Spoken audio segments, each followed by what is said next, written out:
참 어렵습니다. 좀 새롭게 뭘 좀 도전하려고 그랬더니 아직 이렇게 미숙해서 그래요. 또 어제 또 이렇게 방송 설비를 좀 새로 이렇게 교체를 했더니 지금도 뒤에 스피커가 아직도 소리가 안 나는 것 같아요. 이상하게. 잘 납니까? 뒤에까지 들려요? 아직 잘 안 나는 것 같아요. 뒤에 스피커가 지금 소리가 안 나는 것 같아요. 기분이. 그죠? 뒤에 스피커 소리 안 나고 여기 스피커 소리가 들리죠? 그런 것 같아요. 조금 좀 조절하면 우리 그래도 성능 굉장히 괜찮은 건데 우리가 잘 조절을 잘 못해서 그래요. 자, 말씀 보겠습니다. 세월 참 빨라요. 그죠? 2017년 어제 시작한 것 같은데 되게 빨라요. 며칠 지나갔어요? 365날 지나갔어요. 여러분은 한 해를 어떻게 지내셨는지 모르겠어요. 연초를 맞이할 때 저는 그렇게 생각했어요. 금년을 어떻게 성도들과 같이 가지? 그런 생각을 했는데 몇 달 지나고 나니까 벌써 여름이더라고요. 덥다 어쩌다 그랬더니 벌써 겨울이 왔어요. 시속 60km래요. 나이가 50대에는 50km로 가고 60대에는 60km로 간대요. 저보다 연세가 많으신 분들은 더 빨리 가겠죠. 그죠? 참 안 그래요. 자, 그렇게 한 해를 보내면서 과연 우리는 한 해를 어떻게 평가해야 되나? 언젠가 우리나라 대통령의 결산이라는 신문 기사를 읽은 적이 생각이 났어요. 한번 인용을 할게요. 너무 편파적인 하인데 이승만 대통령은 위임 당시의 초대 대통령이었고 국민적 영웅이었지만 3.15 부정선거 그래서 4.19 혁명이 일어나 미국 하와이로 망명을 가야 했다. 박정희 대통령 부인 유경수 여사가 먼저 테러로 세상을 떠났고 그 역시 부하의 총에 저격을 당해서 부인의 뒤를 따라갔다. 전두환 대통령 임기가 끝난 후에 감옥에서 옥살이를 해야 했다. 김영삼 대통령 IMF 대통령이라는 오점을 남겼고 차남 김현철 씨가 수감되었다. 김대중 대통령도 두 아들이 각종 이권 청탁에 연루되고 수감되었다. 노무현 대통령은 임기 후 자살로 인생을 마감했고 이명박 대통령은 형님이 정치자금법의 부정으로 인해서 감옥에 갔다. 박근혜 대통령은 최순실 국정농단에 연루되어서 국회에서 탄핵을 받아 대통령직에서 물러났고 구속 수감되어 선고를 기다리고 있다. 이런 글을 보면서 아무리 대통령이라고 하더라도 그 마지막 얼마나 중요한가, 후회 없는 삶이 중요하다라는 교훈을 우리가 받게 됩니다. 어떤 사람은 외국의 대통령들을 부러워하는 경우들도 있습니다. 무슨 아브라함 대통령과 같은 사람, 만델라 같은 존경받는 지도자가 나왔으면 하고 기대를 합니다마는 이 말이 거기에 적용이 될까요? 세옹지마라는, 그죠? 인생지사 세옹지마라고. 세옹지마라는 말이 무슨 말인지 압니까? 두고 봐야 알지. 이 중국말로는 이제 사용스마인데 변두리에 있는 노인네가 말을 잃어버렸던 사건. 말이 농촌에서 그 한 마리 말에 의지해서 농사하고 생활하는데 그 말 잊어버렸으니 얼마나 난감했겠어요. 그죠? 동네 사람들이 찾아와서 아이고 어쩌면 그렇게 좋대요. 말을 잊어버렸으니. 그때 할아버지가 하신 말씀이 두고 봐야 알지. 그랬더니 앞말이 밖에 나가서 야생 순말을 하나 데리고 들은 거예요. 말이 2마리가 됐어요. 얼마나 좋아요. 그래서 동네 사람들이 또 모여가지고 얼마나 좋으냐고, 저렇게 젊고 펄펄하고 싱싱한 말이 들어왔으니. 할아버지 뭐라고 됐어요? 두고 봐야 알지. 그렇잖아요. 아들이 그 펄펄한 말을 길들이려고 애를 쓰다가 말에서 떨어져서 다리가 부러졌어요. 동네 사람들이 와서 아이고 안타깝게 됐다고, 다리 다쳤다고. 할아버지가 뭐라 그래요? 두고 봐야 알지. 전쟁이 일어났어요. 젊은 사람들이 다 전쟁터에 끌려나갔어요. 이 아들은 다리가 부러져서 전쟁터에 못 나갔어요. 동네 사람들이 뭐라 그랬을까요? 두고 봐야 알지. 언제까지 봐야 돼요? 한 번 죽는 것은 사람에게 정하신 것이요 그 후에는 심판이 있으리니 하나님의 심판대 앞에 서봐야 하는 거죠. 그죠? 오늘날 시간에도 바둑의 그 복기라고 하는 이야기를 했어요. 그런데 바둑을 둔 사람들이 승리하고 나면 다 만족할까요? 그렇지 않아요. 자기가 놨던 바둑을 다시 한번 제자리에 놔 보면서 그땐 이렇게 써야 되는 것이었는데, 그래서 그 가까이에 있는 사람은 자기 걸 못 보고요, 멀리서 있는 사람이 본대요. 그래서 그 훈수 주는 사람들이 더 잘 보는 거예요. 바로 마찬가지예요. 그래서 모든 사람들이 어떤 사건을 끝내고 나면 후회가 많은 거예요. 지난 한 해를 살아보면서 우리는 그렇게 살지 않았는지 모르겠어요. 지나고 보면 어느 것 하나 후회되지 않는 일이 없는 것도 우리 인생들이죠. 대부분 사람들이 소중한 것을 잃어버리고 시간이 지난 후에 그제야 소중함을 깨닫고 후회하여. 그래서 세상 모든 사람이 공통된 한 가지 소원이 있습니다. 그것은 내가 의미 있는 삶을 살았다고 평가를 받는 것입니다.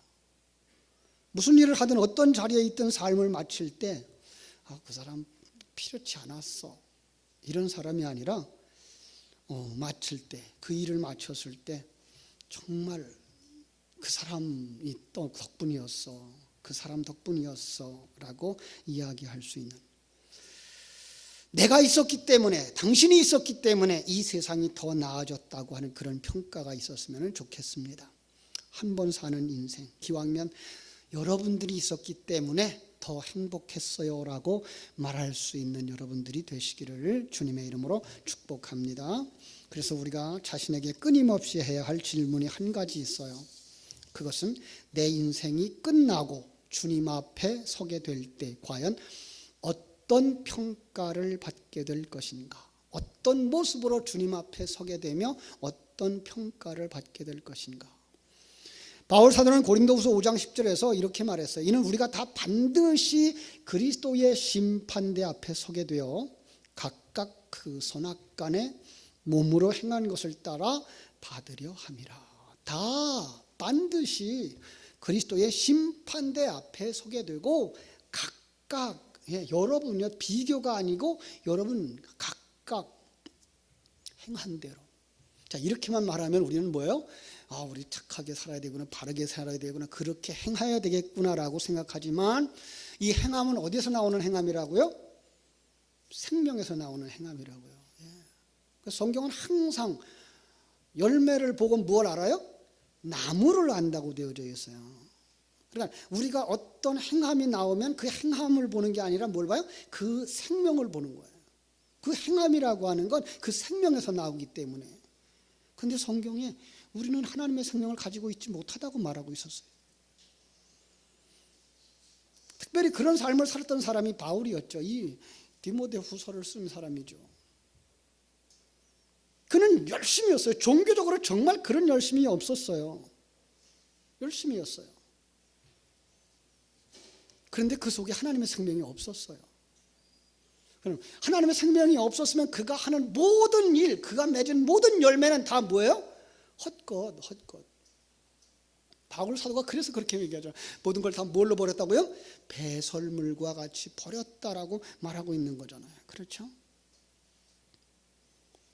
정말 그가 하나님의 생명의 빛을 비춘 다음에 다메섹 도상에서 그 빛 앞에 고꾸라져서 그런 인생을 다시 점검해 봤죠. 지금 그때까지부터, 태어나면서부터 지금까지 내 걸어온 그 날들, 이것이 참인 줄 알고 살아왔고, 이것이 선인 줄 알고 살아왔고, 이렇게 사는 것이 인간의 도리라고 생각했고, 이것이 하나님을 기쁘시게 하면서 살아왔다고 생각했던 것들이 하나님의 빛, 하나님의 관점에 탁 비춰보니까 아무것도 아니더라는 거예요. 그건 다 종교적인 행위였더라는 거예요. 나를 위한 것들이었다라는 거예요. 거기서 그는 새롭게 변화되죠.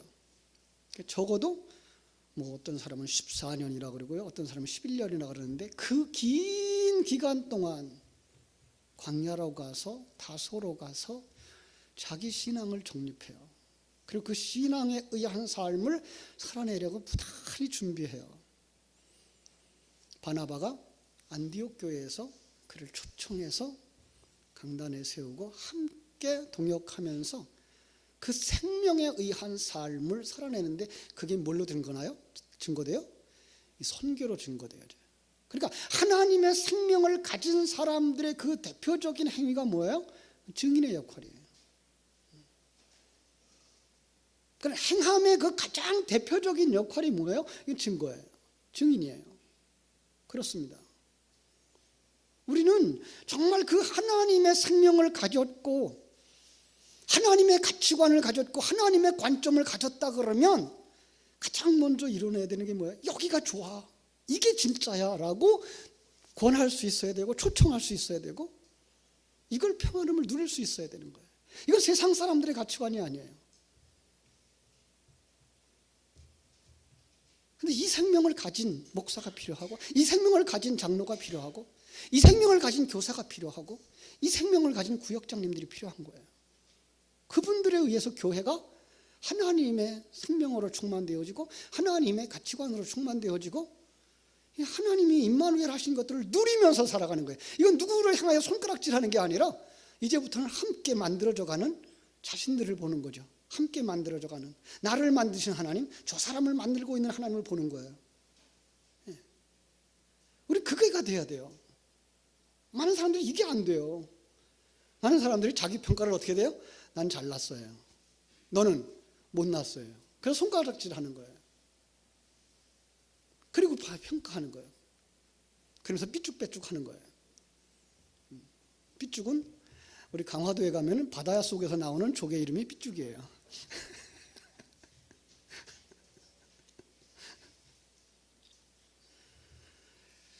바울 사도는 그러한 삶을 살기 시작합니다. 1차 전도여행, 2차 전도여행, 3차 전도여행을 쭉 다니면서 나와 함께 하신 하나님, 아니 하나님의 관점을 딱 보니까 이 세상이 너무나 잠깐인 거예요. 내가 시작한 것도 하나님이, 내가 시작이 아니고 하나님에 의해 시작되어진 거예요. 이 환경을 하나님이 다스려가고 있는 거예요. 나라를 경기를 하나님이 정하신 거고요, 전쟁을 하나님이 이루시는 것이고요, 그 속에 하나님의 가정들이 있는 것이고요, 그 속에 하나님의 생명들이 있는 거예요. 이게 보이는 거예요. 우리 성도님들에게 이게 보여지기를 축원합니다. 하나님이 주신 환경, 이게 가장 좋은 거예요. 누구를 만들기에 가장 좋은 환경? 나를 만드시기에 가장 좋은 환경. 그 환경을 여러분 함부로 평가하지 마세요. 그 환경을 함부로 평가하지 마세요. 저 사람은 왜 저렇게 하고 살까? 아니요. 여러분 그 속에 하나님의 생명이 있다면 지금 하나님은 그 속에서 그 사람을 만들고 있는 과정이거든요. 여러분 지금 여러분이 생각하고 있는 여러분의 수준에 이르지 못했을지 모르지만 여러분 이 말을 잊지 마세요.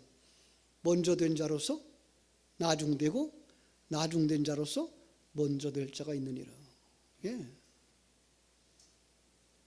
여러분 제가 그런 얘기했죠. 교도소에 가서 그들을 보면서 그 교도소가 이 세상에서 볼 때는 죄인들의 소굴이고 죄주인 중에 죄인들이 들어가 있는 곳이지만 그 속에서 그분들이 나보다 먼저 완성되어질 수 있다는 거.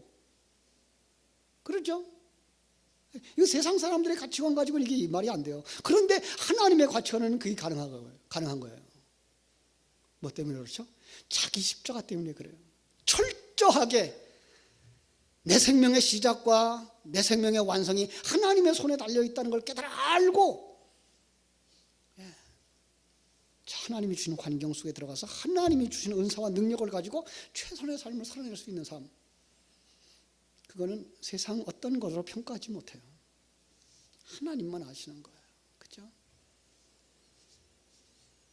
자, 바울 사도는 이 마지막 때의 모습을 이렇게 평가하죠. 하나님이 심판대 앞에 설 때의 평가는 둘이다. 하나는 천국 갈 사람, 하나는 지옥 갈 사람. 근데 천국 갈 사람의 또 다른 이름이 뭐예요? 착하고 충성된 종. 또 한 성류는 악하고 게으른 종, 이렇게 말하는 거죠. 그죠? 누가복음 16장에 나오는 부자와 나사로에 나오는 부자처럼 지옥불에 떨어질 때 늦게 후회해봐야 소용이 없는 거예요. 그때 가서 후회해도 소용이 없는 거예요. 지금이 중요한 거예요. 이 생명에 있는 시간, 이 말씀에 있는 시간, 이 사랑의 교제가 있는 시간이 중요한 거예요. 오랜만에 병원에 가서 환자들과 또 병원 직원들과 같이 말씀을 나누면서 과거에, 아주 과거, 한 20년쯤 됐을 것 같으네요. 우리 교회에 일어났던 일을 하나 이야기를 했어요. 그 부흥회 때에 강사를 초청을 하고 그 중간에 사건들이 일어나고 그 부흥회를 통해서 하나님이 성도들을 어루만져주고 치료하는 것을 보면서, 이야, 하나님이 오늘 저 사람들을 치료하시기 위해서 강사를 몇 년 전에 준비했어요? 그 사람 나이만큼 될 때부터 준비를 한 거예요. 오늘 이 사람을 위하여서 하나님은 그 사람을 50여 년 전에 준비해가지고 6개월 전에 약속을 해가지고 그 정한 시간에 와서 은혜의 말씀을 펼치는데 상처받았던 심령들이 치료되는 거예요. 은혜를 받는 거예요. 변하는 거예요. 여러분, 사람과 사람의 만남은 결코 우연이 아니잖아요. 제가 그래서 성경을 보면서 발견한 게 뭐예요? 다메섹 도상에서, 왜 사울이 다메섹 도상에서 곧걸어졌죠? 거기는 하나님이 사울의 눈을 열어줄 사람이 있었어요. 아나니아. 성경에는 이 아나니아가 그 후에 나오지도 않아요. 그 전에도 나오지도 않았어요. 딱 한 번 나오는데 그는 사울의 눈을 열어주는 사람이었어요. 여러분, 우리의 생에 있어서 바로 그런 만남이 있다고요. 그러니까 이 예배가, 아이고 지난주에도 드린 예배, 오늘도 낮 예배도 드렸는데 그러고 앉아있으면 졸려요. 그런데 이 시간에 하나님이 나를 만나 주실 거예요. 이 시간이 내 생에 있어서 가장 중요한 시간이 될 줄도 몰라라고 생각을 한다 그러면 졸 수가 없죠. 졸 수가 없죠. 그죠? 금년이, 예. 근데 금년이 이제 얼마 안 남았어요. 이 남은 시간이 혹시 여러분의 생애에 전환점이 될 수도 있어요. 누가 그래 내년을 산다고. 오늘 저녁에 돌아가실지도 모르는데 너무 섭섭한 얘기인가요? 혹 2018년이 시작되어지면 그 한 해 여러분 생에 가장 멋지고 정말 후회 없는 생활이 되어지기를 주님의 이름으로 축원합니다. 어떻게 그게 가능할까요? 이 사울, 한 바울이죠. 바울은 그의 삶을 사명에 붙들려 사는 삶이었다라고 얘기를 하고 있어요. 사명. 여러분의 사명은 무엇입니까? 참 성도들에게 여러분의 사명이 뭐냐고 물으면 대답을 못해요. 마치 요즘 어린아이들한테 꿈이 뭐야 그러면 뭘 대답을 못하는 거고 똑같아요. 누구 책임이에요? 목사님 책임이에요. 목사가 성도들을 만나면서 성도들의 속에 있는 은사를, 사명을 조금만 깨우쳐서 그걸 불을 일으켜줘야 돼요. 마치 우리 소학교에, 초등학교죠 요즘은, 초등학교 학생들의 선생님들이 애들을 만나면서, 중학교 선생님들이 애들을 만나면서 그 애들 속에 있는 은사들을 헤쳐주어서 그들이 은사와 능력, 재능을 딱 살게 해줘야 되는 것처럼 성도들에게서도 마찬가지예요. 근데 그냥 우리 한국교회는 옛날부터 열심히 내는 사람 뭐 하라 그래요? 무조건 목사들에. 목사가 은사가 아니에요 사실은. 어떤 사람은 설교의 은사가 있는가 하면 어떤 사람은 글을 쓰는 은사도 있고요. 어떤 사람들은요 그 구조를 잘하는 사람도 있고요. 그 은사대로 써줘야 돼요. 교회도 마찬가지예요. 당회에 장로님들이 계시고 또 우리 안수 집사님들과 권사님들 계시고 서리 집사님들 계시고 교구장이 있고 구역장이 있고, 근데 중요한 건 그들 속에 정말 은사자들을 은사자로 개발시켜서 써줘야 돼요. 그런데 여러분 해보지도 않고 나 못해요 그러지 마세요. 그 사람이 그 은사가 있는지 없는지는 뭐 하면 알아요? 해보면 알아요. 그러니까 여러분들이 주방에 막 들어가서 요리를 막 해봐야 돼요. 그래야 이 사람이 요리 잘하는 은사가 있구나 알 수 있어요. 그죠? 띠뛰기도 해보고 공차기도 해봐야 이 사람이 띠물 뛰기를 잘하는지, 공을 잘 차는지, 공을 잘 던지는지 이걸 볼 수가 있는 것처럼 여러분들은 다 해보셔야 돼요. 너무 늙었다고 후회하지 마세요. 난 안 돼, 이제 늦었어, 그러지 마세요. 돌이켜보세요. 그러면 반드시 하나님이 여러분에게 주신 사명이 있어요. 남들이 없는. 그걸 가지고 남들보다 잘났다라고 교만할 건 없어요. 이건 하나님이 내게 이런 일을 가지고 봉사하라고 했구나라고 생각하시면 돼요. 오늘 7절 말씀, 바울은 이렇게 말해요. 나는 선한 싸움을 싸우고 나의 달려갈 길을 마치고 믿음을 지켰으니, 한마디로 말하면 뭐예요? 내게 맡겨준 사명을 끝까지 감당했으니. 바울의 사명이 뭐였어요? 하나님의 복음을 전파하는 일. 성도들의 사명이 뭘까요? 사도행전 1장 8절, 오직 성령이 너에게 임하시면 너희가 권능을 받고 예루살렘과 온 유다와 사마리아와 땅끝까지 이르러 내 증인이 되리라예요. 증인 되라가 아니라 하나님이 증거를 주시겠다는 거예요. 그 증거를 가진 사람은 뭐예요? 증인이에요. 누구가? 성도들을. 여러분 모두가 다 그 증거를 가졌어요. 그럼 뭐 해야 돼요? 증인으로 서야 돼요. 누구들 앞에? 불신자 앞에, 어린이들 앞에 삶의 증인으로 서셔야 돼요. 그래야 사명을 감당하시죠. 필요로 합니다. 여러분들은 교회에 굉장히 필요한 일꾼들입니다. 하나님 그래서 이 교회에 붙여주셨다니까요. 예. 바울 사도는 로마서 1장에서 자신의 사명을 이렇게 말해요. 예수 그리스도의 종 바울은 사도로 부름을 받아 복음을 위하여 택정함을 입었으니, 자신의 사명, 자신의 정체성, 자신이 살아야 하는 이유는 복음 전하는 일이었다라고 말하고 있는 거예요.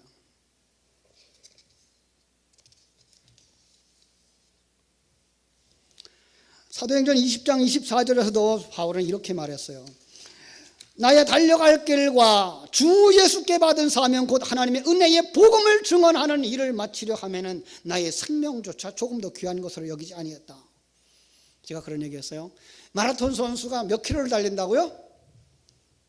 몇 킬로? 퀴즈. 상금 드릴게요. 예, 42.195km입니다. 예, 이 예배가 마치면 식사를 초대를 하겠습니다. 42.195km를 끝까지 달리고도 힘이 펄쩍펄쩍 남아있으면 그 사람은 제 사명 감당한 거 아니에요. 42.195km를 다 달리고 다운돼야 돼요. 여러분, 주일날 여러분들이 주일 예배를 위하여서 주일에 내게 맡겨준 사명을 다 해하여서 그리고 저녁 때가 되면 뭐 해야 돼요? 그냥 벽에를 베는 순간 코를 골아야 그날 잘한 거예요. 힘이 남아가지고 밤새도록 오락기에 앉아있다, 밤새도록 텔레비전 앞에 있다, 컴퓨터 앞에 있다, 그러면 큰일 나는 거예요. 우리 여집사님들 감독을 좀 하세요. 우리 남자 집사님들이 주일날 저녁에 힘이 남아서 탁구를 치고 있다든지 힘이 남아서 오락기 앞에 앉아있다든지 텔레비전 앞에 컴퓨터 앞에, 그런 저한테 보고를 하세요. 정말 우리가 자신에게 맡겨진 일에 최선을 다할 수 있어야 돼요. 이건 여러분들에게 드리는 말씀이고 저한테 하는 말이에요. 과연 주일 봉사를 마치고서 내가 잘했나? 정말 최선을 다했을까? 덴마크의 실존주의 철학자 그리고 신학자인 키에르게고르라고 하는 사람은 이런 말을 했어요. 나의 사명을 깨닫는 것이 문제다. 내가 정말 무엇을 하기를 하나님이 바라고 있는지 아는 것이 중요하다. 나에게 있어서 진리인 그러한 진리를 발견하고 내가 그것을 위해서 살고 또 그것을 위해서 죽을 수 있는 그것을 발견하는 것이 필요하다. 사명은 그것을 위해 사는 것이다. 이렇게 말했어요. 그런가 하면 리빙스턴 런던 선교회 소속 사람인데 의료 선교사로 남아프리카에 파송되어졌어요. 그때 나이 27살. 참 이거 선교사로 저도 선교사의 사역을 하다가 돌아왔습니다마는 선교사들의 모습을 보면서 과거에 그런 선교사들의 모습이 없고요. 요즘 들어서 참 저런 건 우리가 본받았으면 좋겠다라고 하는 선교사들의 모습이 신부들 속에도 있어요. 신부들. 우리 한국에서 지금 열심히 아직도 봉사하고 있는 20대 초반에 여기에 들어와서 80이 될 때까지 이 한국의 고아들을 위해서 살고 있고 한국의 지금 노숙자들을 위해 살고 있고 그들을 위해서 자기의 생명을 드리는 사람들을 보면서 저것이 선교지. 예. 이 리빙스턴도 그런 사람이었어요. 27살 나이에 처음엔 사람 발길조차 드문 그곳에서 전도 사역을 했어요. 죽을 고비를 수없이 넘겼고요. 그런데 의외로 죽을 고비마다 하나님이 살려주셨어요. 그래서 리빙스턴은 자기의 경험을 살려서 이런 말을 남겼어요. 사람이 자기의 사명이 끝나기 전에는 결코 죽지 않는다. 그러니까 우리의 죽는 날은 뭐예요? 우리의 사명이 다한 날. 여러분 한 해 동안 수고 참 많았습니다. 교회를 섬기느라고 얼마나 수고가 많았습니까? 성가대로, 교사로, 구역장으로 차량을 운행해주고 교회를 곳곳을 청소해주고 식사당번을 하고 때로는 힘들고 때로는 몸이 피곤하지만 형제들을 위하여서 그 일을 잘 감당해 오셨습니다. 하나님이 기억하실 것입니다. 이제 다시 한번 점검해 보시고 새해를 바라다 보면서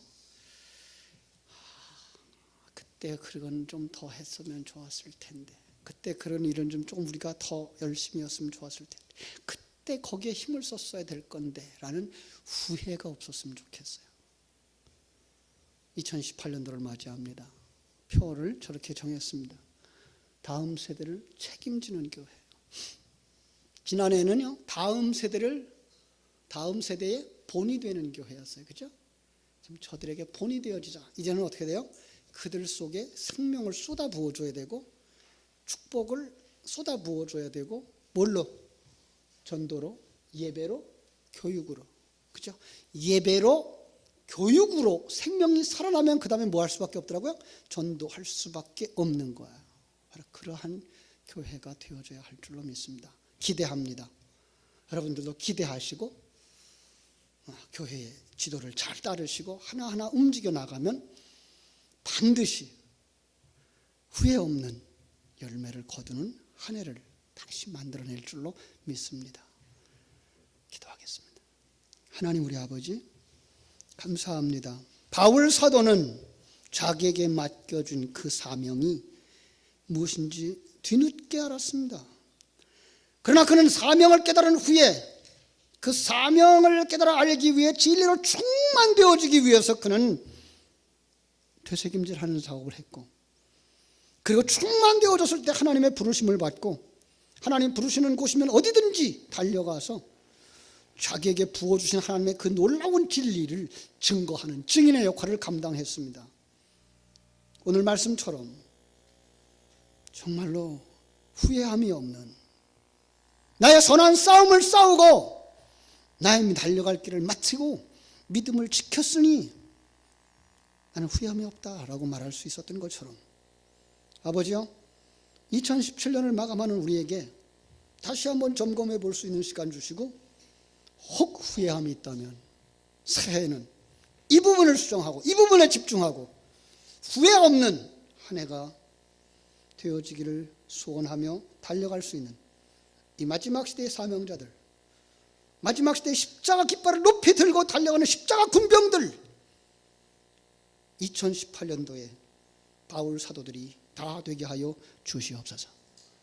그래서 오늘 우리 교회에 우리 장로님들, 우리 한수 집사님들, 우리 권사님들, 교구장님들, 우리 구역장님들, 그리고 주일학교 교사들이 한 마음, 한 뜻이 되어져서 주님의 교회를 받들어 섬기며 우리에게 맡기는 그 영혼을 거듭나게 하며 그 영혼을 양육하며 그 영혼이 정말 건강한 믿음의 사람으로 살아가기를 위해서 헌신할 수 있는 다음 세대를 책임지는 교회가 되도록 축복하여 주시옵소서.